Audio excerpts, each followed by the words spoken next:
Welcome to episode 27 of the Courageous Coach podcast.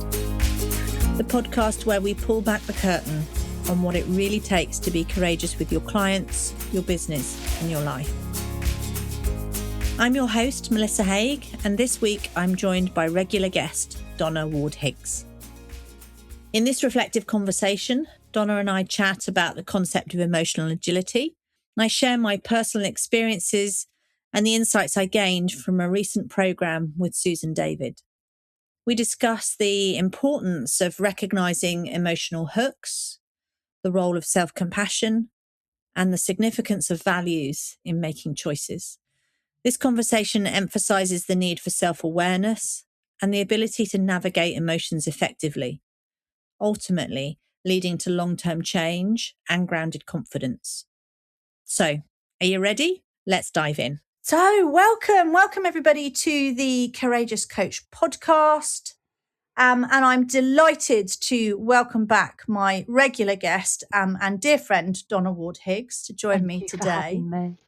It's so lovely to be with you again and to know that we're going to have another conversation that we happen to be recording. So, just for the benefit of the audience, Donna and I were just talking about this session and kind of what we want it to be. And we kind of came out with, well, let's just wing it, which is always a bit of a risk. But the reason for that is I am about 48 hours post returning from a week with Susan David doing my emotional agility certification.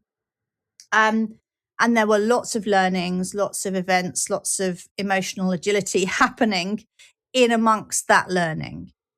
And I thought it would be really interesting to maybe just have a bit of a reflective conversation with Donna around emotional agility, the program, what I learned, what came up for me, how I used my grounded confidence and all of those things, and kind of sharing a bit of that with Donna and therefore all of you lovely people who are listening.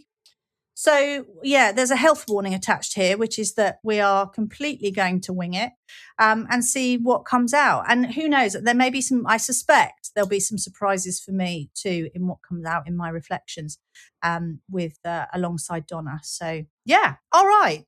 So that's the plan. That's our very loose. That's a halfly formed plan. Yeah, that's the half-formed plan. We're going to kid ourselves. We've got a plan. Okay, all right. So where I'm going to start then is a kind of a question for you, Donna, and see where this first question takes us. So when you kind of hear that phrase, emotional agility, what does it mean for you in the context of being a coach? Lovely opening question. And thank you for having me back again. Emotional agility, I love that phrase.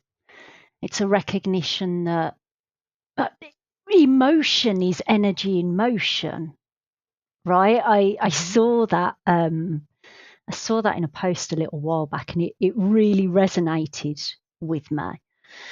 And so this idea of having to keep up with those emotions, being able to honour their arrival, recognise their impact, work with their intention in terms of how we operate out in the world, primarily for ourselves, because that's the only person that we have any control over, but also noticing that emotions can be generated in those moments of connection and interaction, and staying alongside yourself, whatever shows up in terms of those emotions, that data. How does that land in terms of your understanding? Because you've gone and done the program. Yeah. So I think, there's some really lovely things in there. You reminded me of one of Susan's many fabulous quotes, that emotions are data, not directives.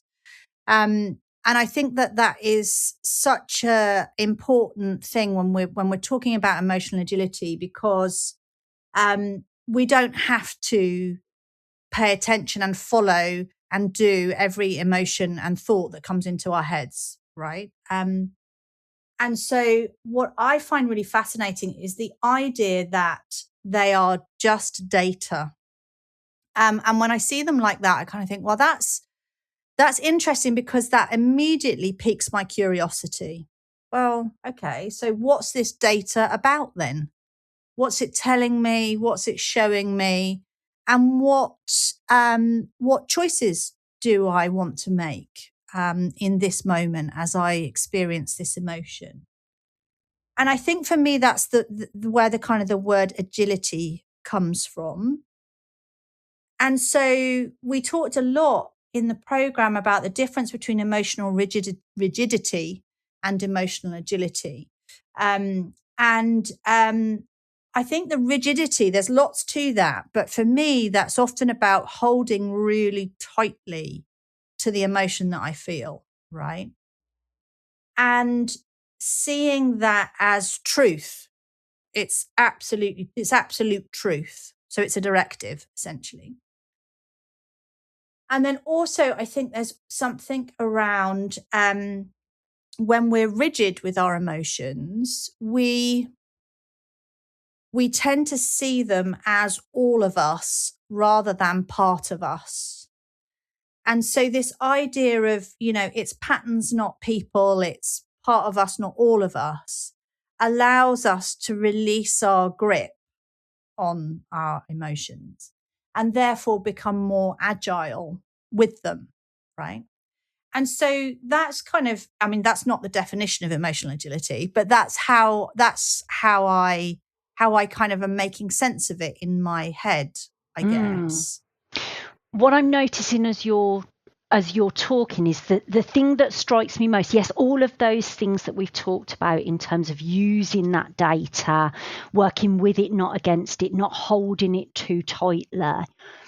I think one of the most important things in having this language to be able to articulate how our emotions impact us and impact the way that we show up in the world is that first disruption, that first recognition, that first separation from this emotional event has happened, but there are choices within that. Like, I can definitely relate to those times where emotions are like a tidal wave and the emotion surges up and all of a sudden that is the only thing colouring my perspective.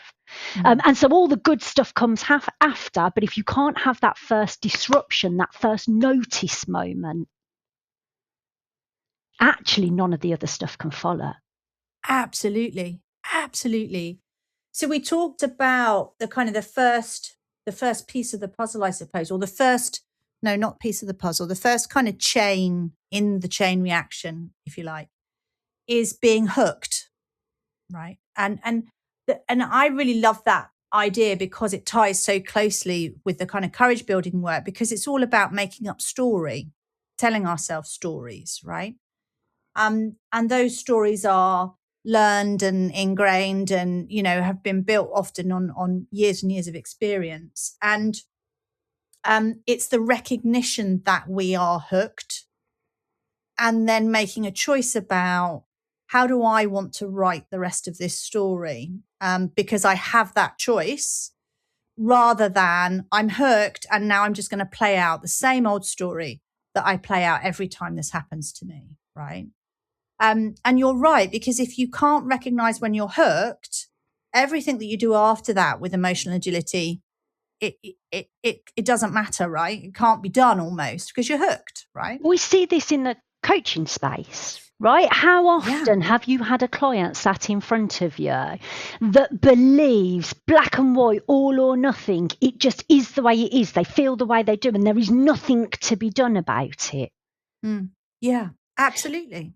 So how do you work in the magic of that space, and what's changed since spending time with Susan? So I think one of the things that really struck me about last week, which because it was such an interesting experience, because you've been on certification programs as well, and you kind of know what you rock up. They kind of give you the syllabus or the curriculum, you go through it step by step. And ultimately your view is that you will, deliver that thing, whatever it is, to your clients or to other people in some way, right, through your work. And almost immediately, on day one, I kind of realized, okay, so I'm not going to be sat in a room like just receiving the curriculum and to make sure that I'm good enough to deliver it to other people. I'm going to sit in the room and do the work. And she talked a lot. There's a beautiful workbook, that came with the program. We all got very excited about the workbook. And she was very clear, that's the workbook is not the work. It looks glorious and it's got loads of stuff in it. And to my theorist brain, I'm happy days, right? I've got a great workbook, but that's not the work. And so last week was really about doing the work. And we always say, don't we, to do the work with others, you have to do the work yourself. It's exactly that kind of principle. And so last week really was an exercise in recognizing when I was being hooked so that I could make different choices. And it was really hard because, I would like to say that I'm pretty good now. I'm fairly self-aware. I know what my stories are. I'm pretty good at recognizing when I'm hooked. But this was a week of being completely in the unknown for me, complete lack of certainty. There was, a loose agenda. There were, we didn't talk about objectives. It was some structure. Of course, there was structure, but not regimented structure. In a place that I'd never been to before, in a country, not in the UK where I live, so I'd had to travel a long distance to get there. In a group of around 50 learners, with a support team, if you like, of maybe around 10. So you can imagine a lot of people. And my story is that I'm not good in big groups. I know this story well from you. Yeah. It's a story I've carried forever, really, for as long as I can remember. And so I knew that was going to be a challenge, right? And also, we're going to be in the work of looking inward, looking at yourself. So you put all of those things into the mix. And whilst I am self-aware, I know my stories, I know when I'm hooked. You're also human. Yeah, exactly. I'm human, and everything was magnified, right? Everything becomes magnified. And so there was something for me last week about recognizing when I was hooked, and making choices about what I needed. And that's the kind of self-compassionate piece, really, which is a big part of the courage building, right? But also a big part of emotional agility is being compassionate to others and to yourself.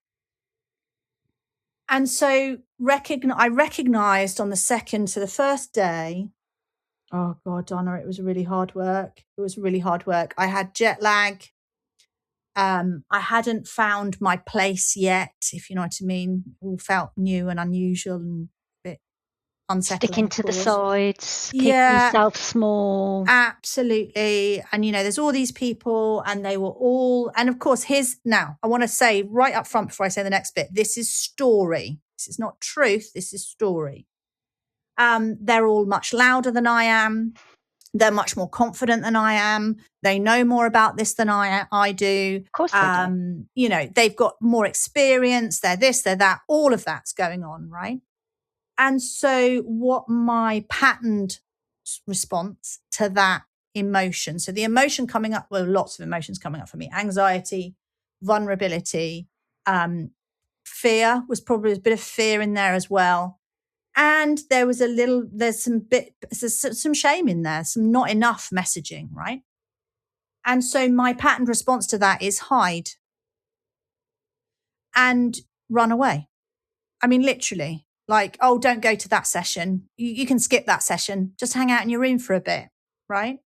Or find someone in the room who you think looks friendly and just stick to them like glue. Don't talk to anyone else all week, right? All of this stuff. Anyway, So day 2, I went to bed on day 1 and thought, oh, I just want to go home. This is awful. I don't know why I came, really, all of that. Whilst alongside that, and this is the bothness that we talk about in emotional agility, where we can hold what seem to be two competing things at the same time, right? So whilst also thinking, this is amazing, I'm in this beautiful place, I'm with these, amazing people that I can learn from, and Susan David's here, and she's awesome, right? So that lots of that going on too, right? I wasn't in the depths of despair. And so what I was then, in recognizing I was hooked, and I was much slower to recognize I was hooked than I would normally be. And I put that down to jet lag and various other bits and pieces too, right? So on day 2, before they had kind of like yoga movement sessions every morning. And I was like, no, not doing that. I am in the middle of New Mexico in what essentially looked like a desert to me, on a ranch. There are walking trails all over, marked walking trails, so I can't get lost. So on the second day, I got up, had an early breakfast, and just went out and walked. Just me, quiet, because that's the other thing. Gosh, 50 people are noisy. Really noisy. So much energy in the room. Oh, God. And so I went out, I walked, I was quiet. I met a dog, which Donna will know. And for those of you listening, like, dogs are my absolute joy. So to be able to meet a dog and pet them and talk to them and hear their story from their human and is my idea of heaven. And yeah, I just walked and breathed and felt my feet on the ground. And I wasn't talking to myself going, come on, you can do this. You've got this. I just walked. That's all. And that's a very grounding experience for me. And then I walked into day 2 a different person than I'd left day 1. And by a different person, I mean, I knew how I wanted to show up. I knew how I wanted to be. I knew what was possible for me and what wasn't. So I was never going to be the loudest voice in the room. I was never going to be the person with their hand up first. And that's okay. I don't need to perform. I don't need to be anything other than me in this space. And so I think, I can't even remember your question now because I've completely waffled on. But no, really. I love where we're going with this. Finish what you were going to say and then I'll I think this thing about being hooked, right, and recognizing your story is that if we'd been talking about this, let's say a month ago, I'd have probably been very confidently talking about recognizing when you're hooked and what's your story and then making a choice, doing something differently. But in sharing that story, I think what's really important to recognize is that sometimes the hooked, you are less in control of the hooked because of the context and the situation that you are in, right? And it feels hard. For me, it felt harder for me to get control of my hooked and to make choices, right? Choices from awareness rather than from fear, which is kind of where I was on day 1. So, it's not about kind of, oh yeah, I know my story, so okay, I can make a different choice. I had to create the space, and this is the famous quote, right, between stimulus and response.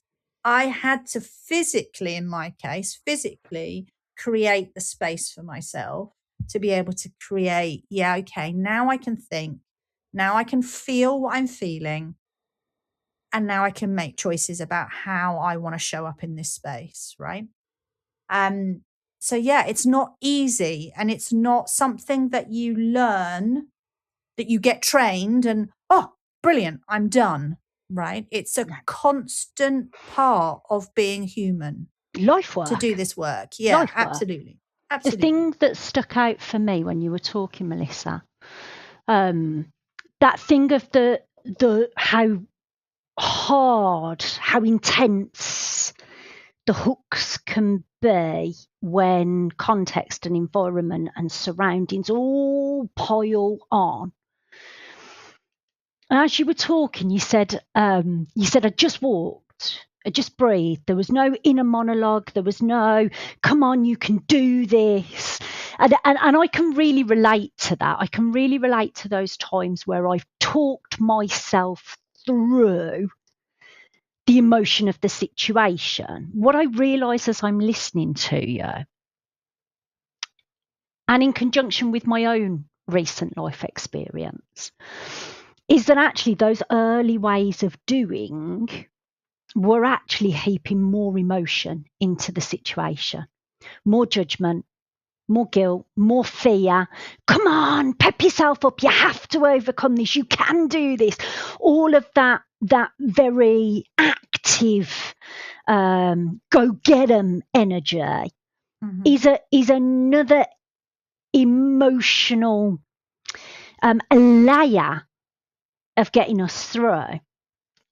And if you bear with me for a moment, where I'm bringing this in with, so this year has been really, really different for me, and there have been some quite significant events. My grandma passing away being the biggest, and in those moments, what I noticed that I did differently was, instead of trying to G myself up or force myself through a particular course of action, a particular way of showing up, a particular expectation for my experience, actually what I needed to give myself was just space,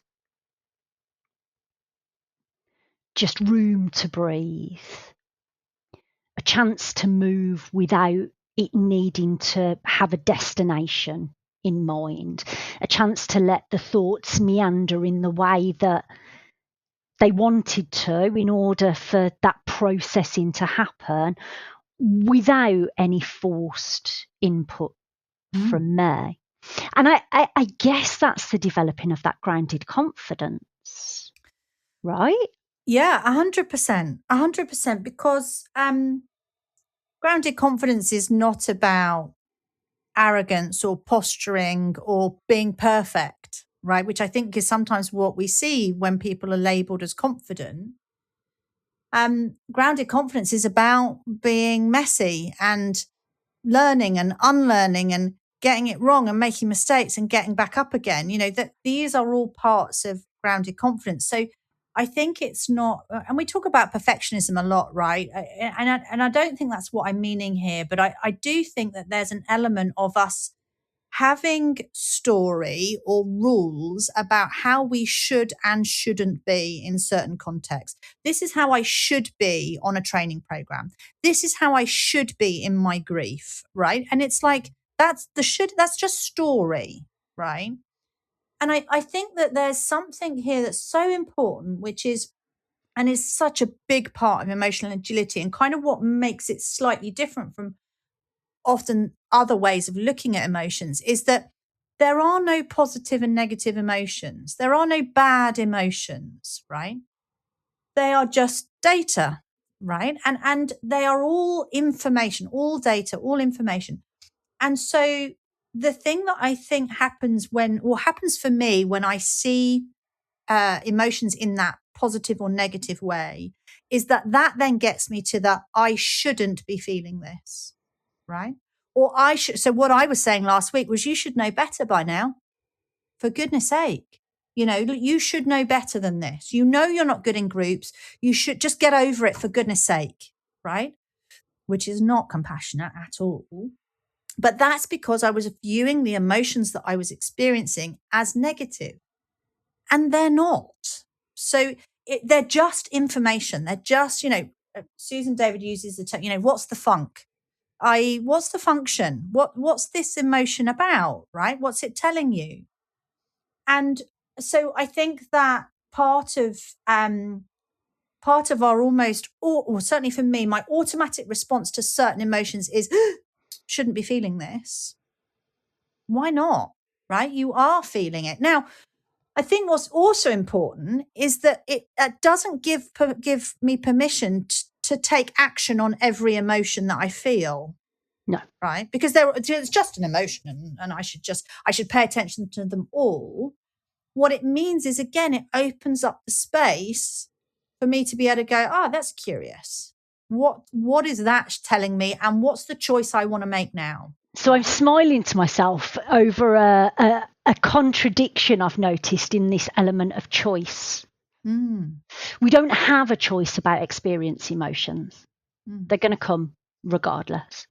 And hardest, heaviest, when you least want them, right? So you don't have a choice about them showing up. The choice exists when you acknowledge that they do. And without choice about what you do with them, they're either going to, they're going to drive you. Yeah. Yeah. And that's where you're going to sit in moments of, I wish I hadn't said that. I wish I hadn't done that. Absolutely. And I think the other thing as well is that what we want to be doing when we make a choice. So one of the steps in emotional agility is about walking your why, which is really all about your values, essentially.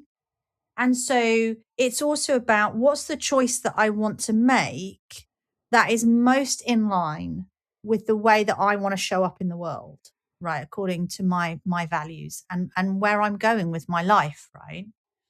And then also, one of the other things that I think was really interesting is we talked a lot about something called workability. So there's something about, okay, so this is the choice I want to make in how I want to respond today in this moment. But workability is almost like saying, and I haven't quite got my head around this concept yet, but the idea is that, and if I was to repeat this 100 times, it would move me closer to where I'm going. It would move me closer to my why. So is it also workable? Is it repeatable? Right? Because there's something also, I think, around recognizing that.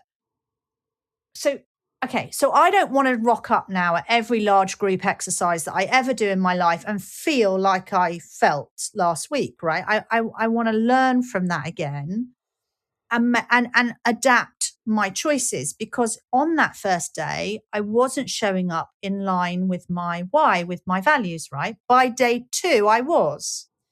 So there's something about, okay, so what was repeatable, what was workable about what I experienced on day 2 that I can take forward into my next, and I can repeat it again, right? You've almost given me this image of our emotions being like a stadium full of spectators, and our values are like the stewards. The more we ignore those internal things that matter most, the more disruptive the audience gets, the more hard work the stewards need to do to kind of shepherd us back in line. It's almost like a feedback system within ourselves, isn't it? Yeah. Oh, absolutely. Absolutely. And of course, it's also what allows us to create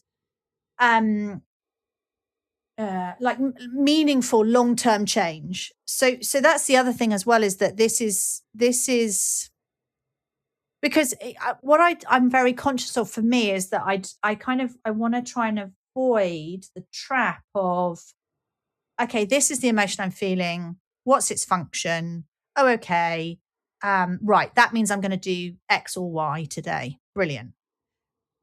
But I want that awareness and that learning to create longer term change for me. Right. And I think that's such an important part of emotional agility, because it is about creating long term change. And I think this, I get into that kind of, well, why haven't I learned this yet? Right?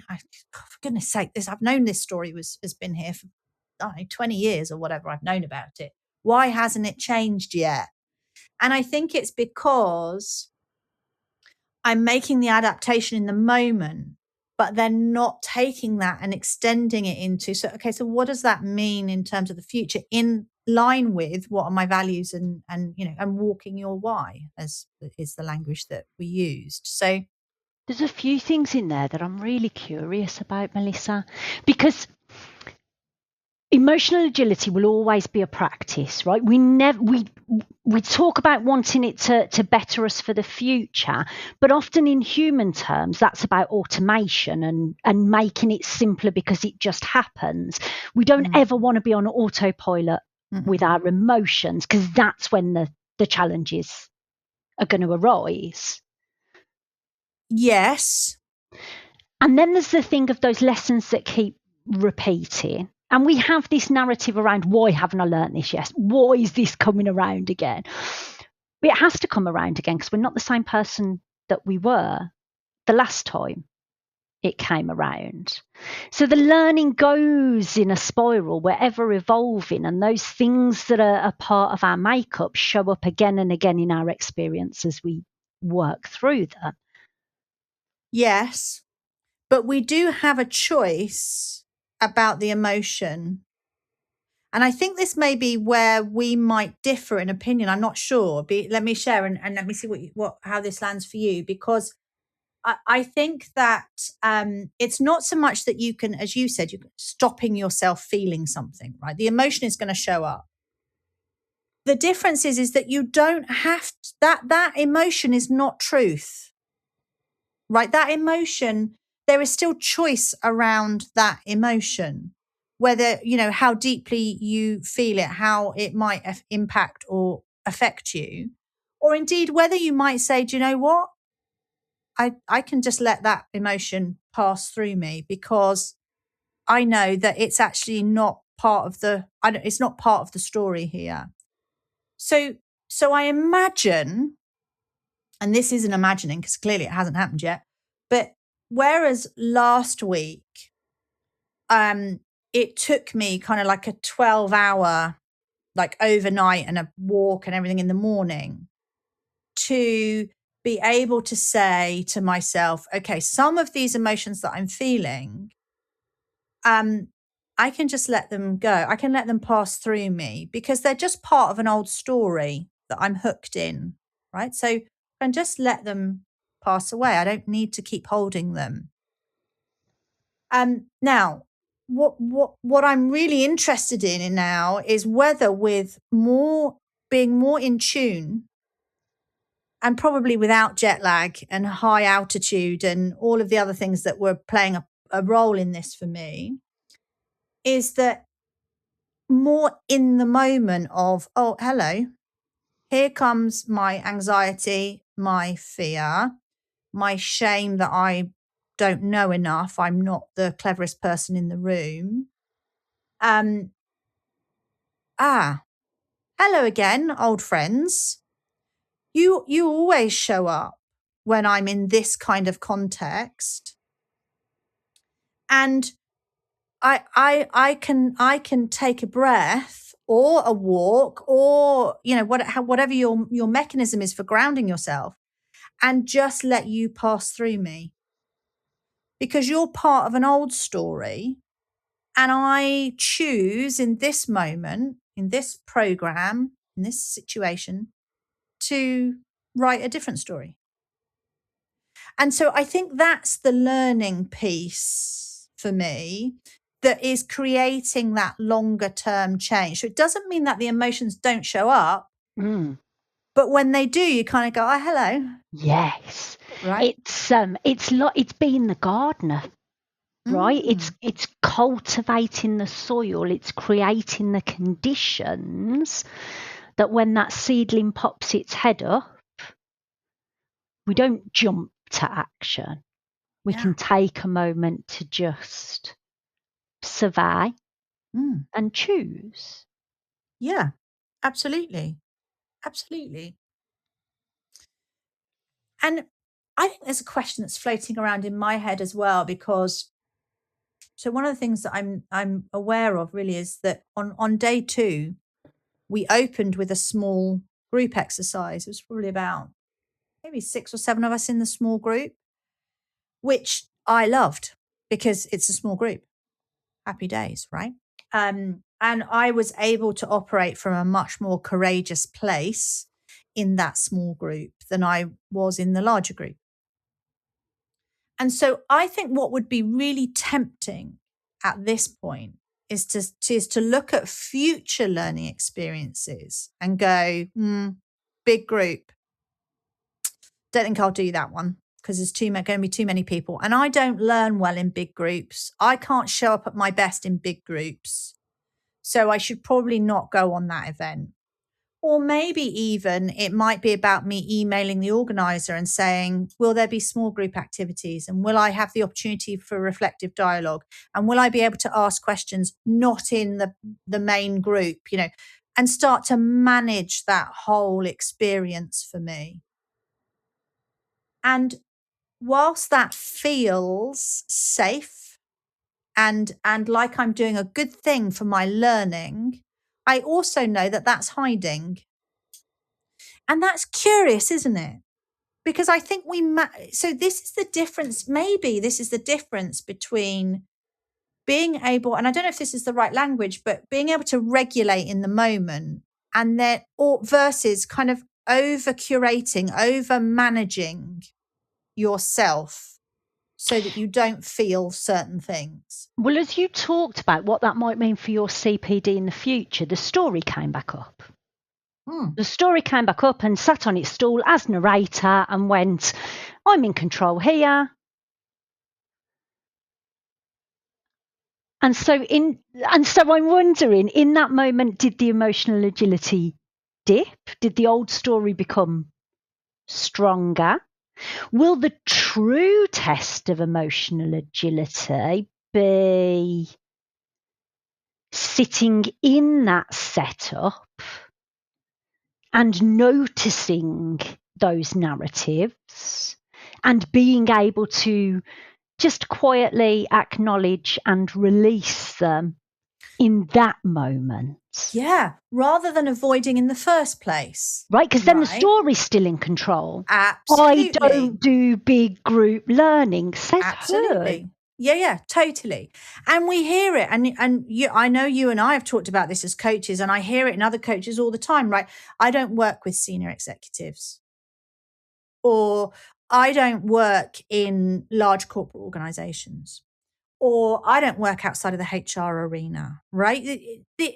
And these are just stories that we tell ourselves to keep ourselves safe and so that we don't ever go in and feel those emotions that are kind of hard for us, right? And getting hooked in our story, rather than emotional agility, of course, which is the kind of, okay, I recognize I've been hooked. Now, there's a process, if you like, which is about activating our compassion, activating our curiosity, and then activating our courage, and then moving forward, making long-lasting change. And we're doing all of that in the moment, or we could be doing all of that in the moment, right?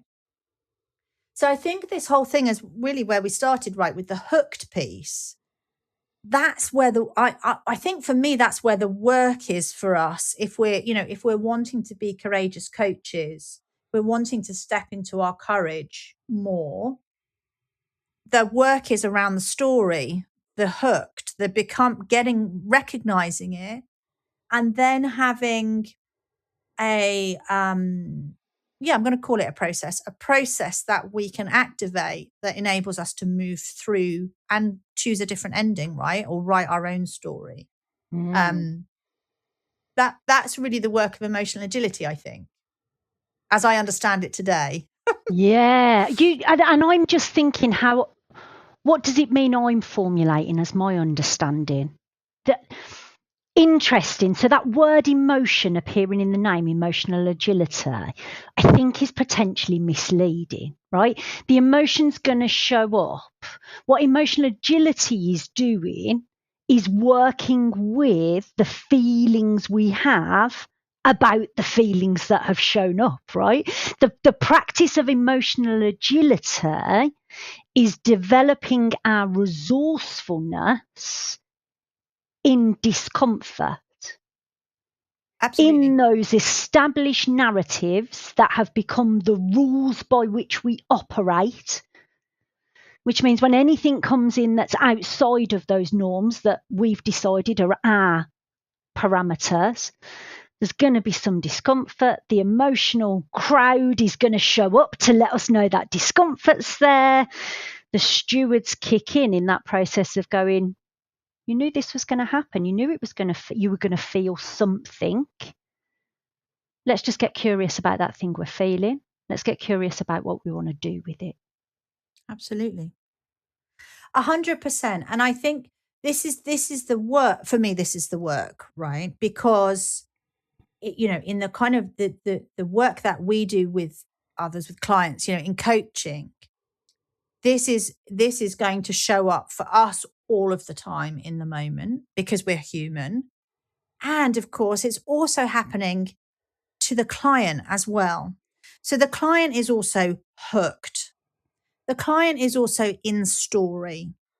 And during the programs, we were asked this just magical question around how often do we buy into our client's story without questioning it, right? Without even being, and by questioning it, I don't mean judging it. I mean, challenging it, being curious about it. Whereas actually what we often do is what our client tells us, particularly about their inner landscape, we take as truth because it's their inner landscape, right? Of course it's not, it's just their story too. So this is happening in all of our relationships, right? All of our human relationships, all of the time. And so again, I have to come back to the whole thing of we have to be able to do it for ourselves in order to be able to support others to do it, to be emotionally agile, right? And I think the other thing, and I know I've said this at the beginning, I think I have to say this again out loud because I think it's super important. So one of the things that I now have a flag, like a red flag in my head, is this idea of it's part of me, not all of me, right? Because you'll notice in my story, I say, I am not good in big groups. Like, I am. Anything that begins with I am, right? I am sad. That those kind of statements are all of me, not part of me. So this is for me at the moment, this is my personal work, is trying to recognize when I go, I am not good in, or I am not good at, or I am sad, or I am anxious, or whatever.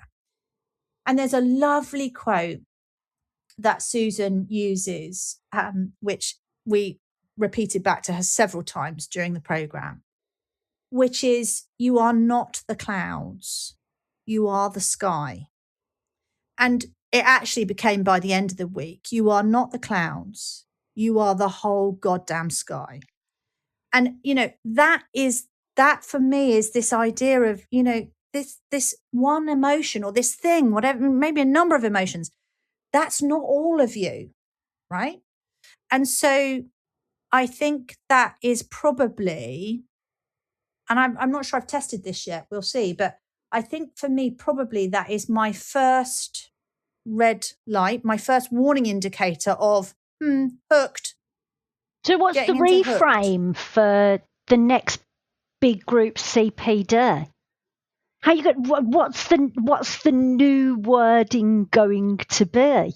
Yeah, so I think there's several things that, because the telling myself the story started way before I got on the plane, right, and travelled. I'd already been making that story up. And prior to arriving, I had replaced that story with, I'm going to be in a room of people who care about this work as much as I do. And that is a gift, right? So I'd kind of already started that reframe process. Then I got in the room. Then I got into the reality of the room, right? And I was like, whoa, okay. This is not good. This is a disaster. I should never have come, et cetera, et cetera. And I know that years ago in that scenario, I would have hidden, either literally or in the room hidden. So hence, I recognize and I can do something about that. And I made a different choice for day 2, right? I knew how to take care of myself. So I think for me, there's something about allowing the release of, so the walk where I didn't think and I didn't overanalyze and I just walked and breathed and felt the earth and looked at the birds and thought how beautiful the desert was in New Mexico and all of that kind of stuff. That was me regrounding myself. And then that first small group exercise that we did on day 2 in that morning was my opportunity to step into my courage, be vulnerable, wisely vulnerable, and share what was going on for me. So an important part of my grounded confidence is dialogue, right? So in answer to your kind of reframe question, I think actually there's something for me around what do I need to do to take care of myself? Because this will be difficult for you, right? Or actually my self-compassionate response would be, this is tough right now, and that's okay. What do you need? Okay, I'm going to go for a walk. I'm going to find someone or a group of people in order to have my dialogue, because I need that dialogue. And that might have been someone in the room. It might have been a phone call home. Who knows, right? But I need to have that reflective dialogue to get it out of my head.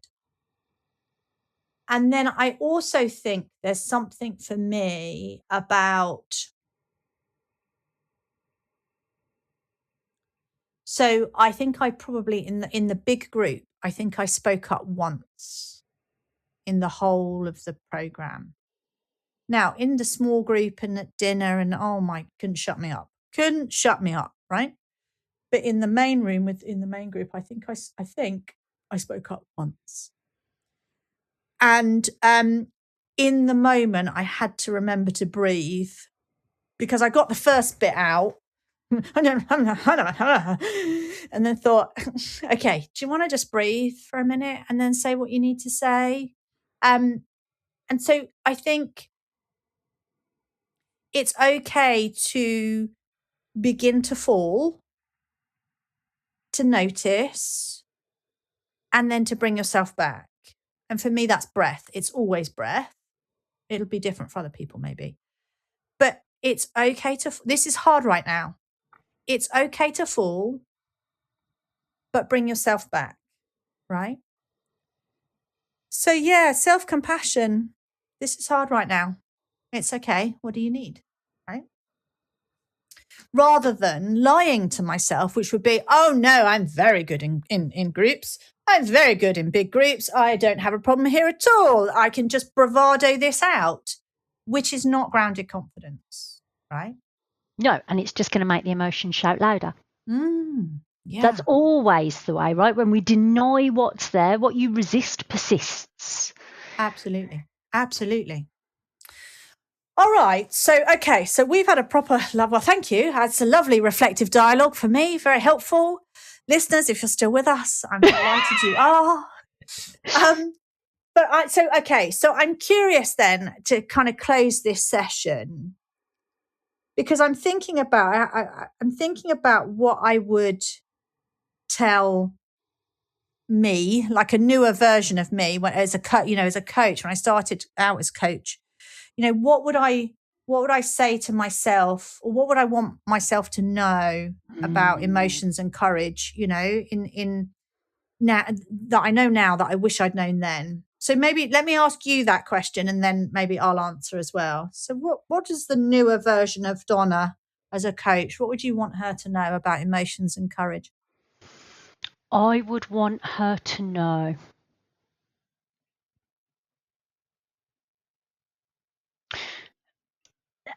and this goes further than permission, right? This is wholehearted encouragement. What you feel matters, and it's okay to slow down enough to check in with that. In fact, it's not only okay, it's essential.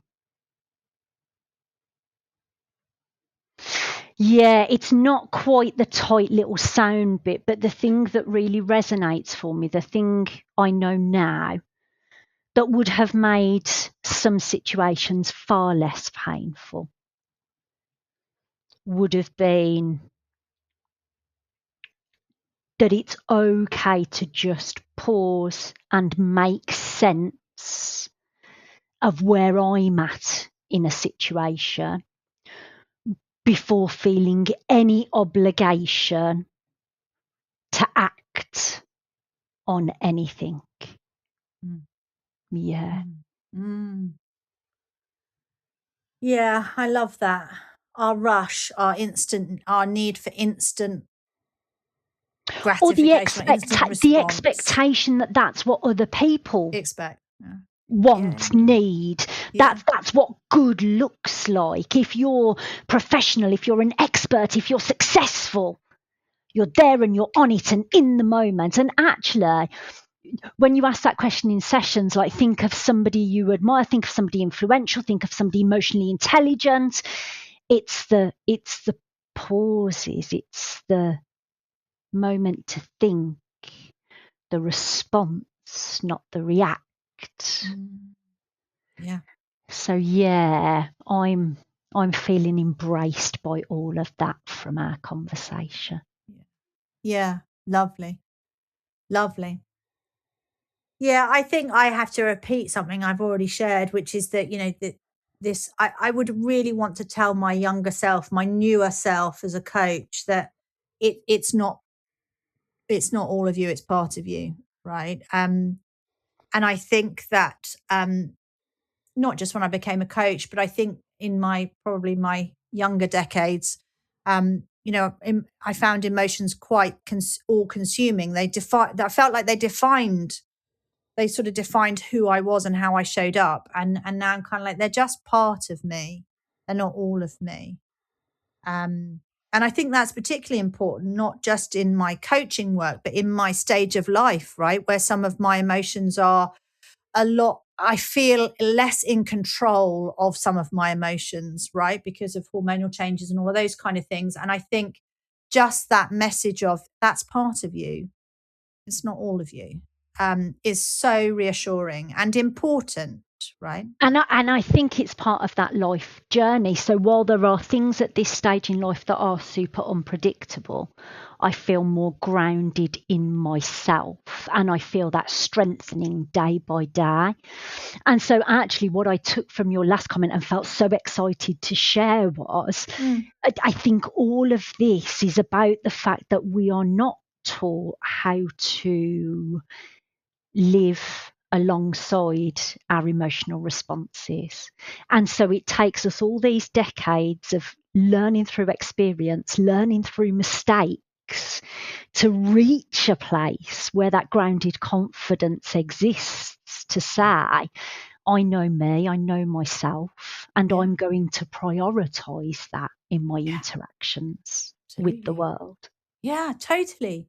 And I think that's probably the bit that I'd close on, is that idea that I knew I had to walk, I had to breathe fresh air, I had to see a landscape of some description. And a dog. And if I could find a dog, then so much the better, right? And, and I say that with jest, but it's totally true. It's totally true. So I knew that that's how I access my ground. And I know that because I've done the work, right?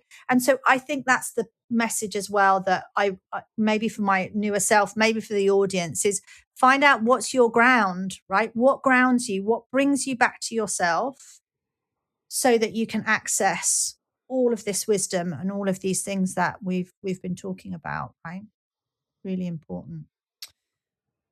Well, Donna, thank you. As always, for being my guest, but also for winging it with me today, having a bit of a reflective conversation. And I could have kept going for hours. There is so much more I want to hear about from your week. I know. And the reflections keep coming, right? I'm very slow. I'm deliberately very slowly processing right now.